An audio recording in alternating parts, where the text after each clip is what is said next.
వచ్చింది అధ్యక్ష. వీళ్ళు ఇచ్చేటువంటి 6,000 రూపాయల గొప్పన లేక 2 లక్షల రూపాయల డ్రిప్ గొప్పన వ్యవసాయ యంత్రాల అధ్యక్ష, ట్రాక్టర్లు ఇచ్చాం, ఏ పనిముట్లు కావాలంటే ఆ పనిముట్లు ఇచ్చాం అధ్యక్ష, ఫర్టిలైజర్ సబ్సిడీలో ఇచ్చాం అధ్యక్ష. ఇవేవి కూడా వ్యవసాయ శాఖను మూతేశారు. వీళ్ళకి ఎవరు గైడ్ చేశారో మాకు అర్థం కాలేదు అధ్యక్ష. 70 పైసలు కేంద్రం ఇస్తుంటే 30 పైసలు నువ్వు పెడితే 100 రూపాయలు రైతుకు అందుతాయి అన్నట్టు దాన్ని మూసేశారు అధ్యక్ష. బేసిక్ ఎకనామిక్స్ మర్చిపోయారు అధ్యక్ష. 30 పైసలు మనం పెట్టడము అనంటే ఆ కేంద్రం ఇచ్చేటువంటి 70 పైసల్లో మళ్ళీ మనకు తిరిగి జిఎస్టీ రూపంలో ఇంకో 10% వస్తుంది అధ్యక్ష. కేవలం 20 పైసలు మన చేతి నుంచి పడుతుంది. ఆ 20 పైసల్లో కూడా 10 పైసలు వచ్చే సంవత్సరం ఆ సంవత్సరం ఇస్తామంటే 10 పైసలతోటి రూపాయి సంపాదించుకునేటువంటి అవకాశాన్ని వదిలేసి ఎకానమీని చంపేశారనేటువంటిది నేను చెప్తున్నా అధ్యక్ష. ఒక పథకం కాదు అధ్యక్ష, ఒక్క వ్యవసాయ శాఖలో 14 అధ్యక్ష. ఇట్లా అన్ని శాఖలు తీసుకుంటే దాదాపు 70-80 కేంద్ర ప్రాయోజిత పథకాలని రకంగా ఆపేసి ఎకానమీని గ్రైండింగ్ హాల్ట్కి తీసుకొచ్చారు అధ్యక్ష.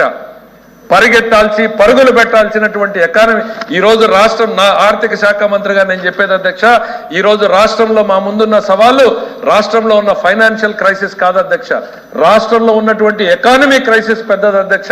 ఎకానమీ నడుస్తూ ఉంటేనే, ఎకానమీ పరుగులు పెడుతూ ఉంటేనే ఆదాయం అనేటువంటిది వస్తుంది. మా ఫైనాన్షియల్ క్రైసిస్ నుంచి పరుగులు బయటకు పడతాం అధ్యక్ష. ఇవాళ మా నమ్మకం ఏంటి అధ్యక్ష, బ్రాండ్ ఏపీ పోయింది కానీ బ్రాండ్ చంద్రబాబు, బ్రాండ్ సిబిఎన్ ఉంది కాబట్టి ఇవాళ రాష్ట్రం తిరిగి పరుగులు పెడుతుంది అన్నటువంటి నమ్మకం మాకుంది అధ్యక్ష.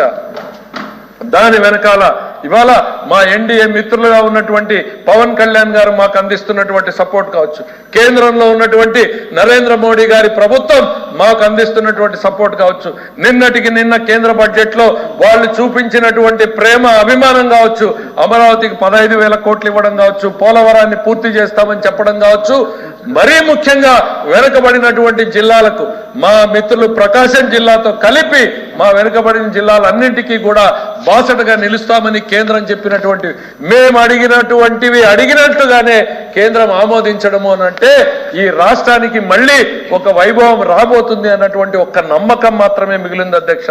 మిగిలిన అన్నింటినీ కూడా చిదిమేస్తే ఇవాళ బ్రాండ్ సిబిఎన్ ఒక్కటి పేరుతోటే మేము ముందుకు పోదలుచుకున్నాం అధ్యక్ష. అదే ఈ రాష్ట్రాన్ని గట్టెక్కిస్తుందని కూడా మేము ప్రగాఢంగా నమ్ముతున్నాం అధ్యక్ష. ఇక ప్రభుత్వ టెర్రరిజంతో పెట్టుబడులు పరారు కాదు అధ్యక్ష, ఉన్నటువంటి తరలిపోయినటువంటి కంపెనీలు అమర్ రాజా బ్యాటరీస్ అధ్యక్ష 12,000 మందికి ఉద్యోగాలు ఇచ్చేటువంటి కంపెనీని మెడ మీద కత్తి పెట్టి, ఫ్రీడమ్ ఫైటర్ ఫ్యామిలీ అధ్యక్ష, వాళ్ళ గ్రాండ్ ఫాదర్ ఫ్రీడమ్ ఫైటర్, వాళ్ళ మదర్ ఒక మంత్రి, వాళ్ళ ఫాదరు ఎన్ఆర్ఐగా ఉండి ఈజ్ అ గ్రేట్ ఇండస్ట్రియలిస్ట్ అధ్యక్ష. మనం టాటా గురించి మాట్లాడుకుంటున్నాం, మన రాష్ట్రంలో అదే నిబంధనలు పాటిస్తున్నటువంటి ఈ అమర్ రాజా బ్యాటరీస్ గురించి మనం మాట్లాడుకోలేకపోయాం అధ్యక్ష. అట్లాంటి వాళ్ళని తరిమేస్తే ఇవాళ తెలంగాణకి వెళ్ళి 10,000 కోట్ల రూపాయలని పెట్టుబడి పెడుతున్నారు అధ్యక్ష. ఎవరికి నష్టం అధ్యక్ష ఇది? జగన్మోహన్ రెడ్డి గారికా, ఈ రాష్ట్రానికా, రావాల్సిన ఉద్యోగాలు రావాల్సినటువంటి పిల్లలకా నేను అడుగుతున్నా అధ్యక్ష. ప్రతి జీవితంలోనూ కల్లోలం లేపినటువంటి జగన్మోహన్ రెడ్డి గారి ప్రభుత్వానికి నిరసనగా ప్రజలు ఇచ్చినటువంటి తీర్పునైనా గుర్తిస్తే మంచిదని చెప్తున్నా అధ్యక్ష. ఇక నేరాల గురించి, టీవీల్లో చూసేటువంటి నేరాలు ఘోరాలు చాలా తక్కువ అధ్యక్ష. రోజుకు ఒక్క ప్రోగ్రామ్ వేస్తాడు అధ్యక్ష, 5 ఛానళ్ళు కలిపితే 5 ప్రోగ్రాంలు వేస్తారు అధ్యక్ష. ఇక్కడ మండలానికి నేరాలు ఘోరాలు జరిగినటువంటి పరిస్థితి అధ్యక్ష. గంజాయి వాడకం విపరీతంగా, ఎంత బాధాకరం అధ్యక్ష. ఏ తల్లి అయినా ఏ తండ్రిగా అయినా మనం ఆమోదిస్తామా అధ్యక్ష? మన పిల్లలు మత్తు పదార్థాల వైపు పోతున్నారు అనంటే కళ్ళు మూసుకుని కూర్చున్నారు అధ్యక్ష. నువ్వు పరిపాలన చేసినా చెయ్యకపోయినా ఈ రాష్ట్రంలో ఒక యువతని నిర్వీర్యం చేసే దిశగా ఈ సమాజం నడుస్తూ ఉంటే ముఖ్యమంత్రిగా మీరు తీసుకున్నటువంటి చర్యలు ఏమి అని నేను అడిగాను అధ్యక్ష. ఆ రోజు ఏం లేదు అధ్యక్ష. గంజాయి పెంచే వాళ్ళని ప్రోత్సహించడం, గంజాయి రవాణా చేసే వాళ్ళని ప్రోత్సహించడం, పోలీస్ జీప్లో తీసుకెళ్లినటువంటి సంఘటన మనం చూసాం అధ్యక్ష. ముఖ్యమంత్రిగా ఆ రోజు ఉన్నటువంటి వ్యక్తి తీసుకున్నటువంటి చర్యలు ఏంటి అనేటువంటిది నేను అడుగుతున్నా అధ్యక్ష. ఎమ్మెల్సీగా ఉన్న వ్యక్తి డోర్ డెలివరీ చేస్తాడు అధ్యక్ష డెడ్ బాడీని.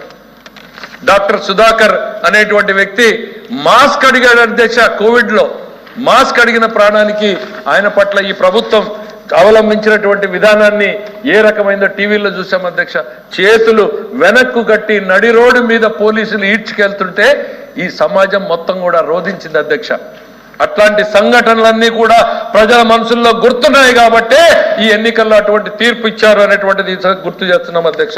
ఇక నిన్ననే మా ముఖ్యమంత్రి గారు చెప్పారు అధ్యక్ష, నంద్యాల అబ్దుల్ సలాం కుటుంబం గురించి ఈ రాష్ట్రం మొత్తం కూడా ఏడ్చింది అనేటువంటి చెప్తా ఉన్నా అధ్యక్ష. ఆ కుటుంబం పడినటువంటి బాధని ప్రతి కుటుంబం కూడా అనుభవించింది కాబట్టి ఈరోజు ఈ రకమైనటువంటి తీర్పు వచ్చింది అనేటువంటిది. ఇక ప్రతిపక్షం గురించి లెక్కలేదు అధ్యక్ష.